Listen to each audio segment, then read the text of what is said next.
So going from the outside to the inside, who are some of the main players there? Is Robert Cooper back? Yeah, Big Coop is back.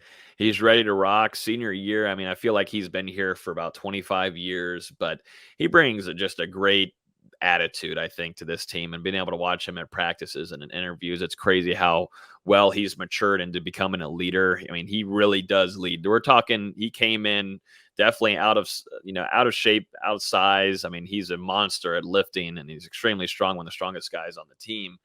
But, he matured now into a leader. He worked on his body. And, I see just two big dudes always running all the time together. And that's Fabian Lovett, who also said he was going to be returning for another year at Florida State.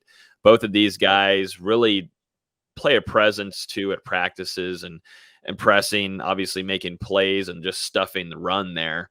And that's what Cooper usually taking on two guys, Fabian Lovett too. A lot of people, didn't talk about Lovett last year, but had a really good season.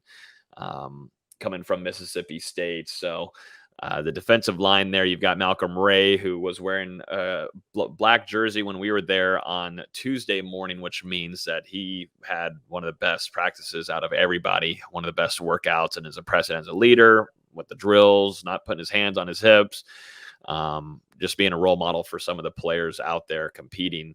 And you got Jarrett Jackson, too, who was a stud also. So your ones and twos, you feel pretty confident there. And then you've got some younger guys like Joshua Farmer, who's put on some serious size. I think he's gigantic now. I think Odell Higgins and Coach Storms put on some significant strength plan there. But, I think the biggest thing, at least on that interior, is most likely depth. And keeping an eye on that if guys aren't a go. But, Florida State's able to bring back some monsters there, at least in your ones and your twos, on the Florida State's defensive line to start the 2022 spring.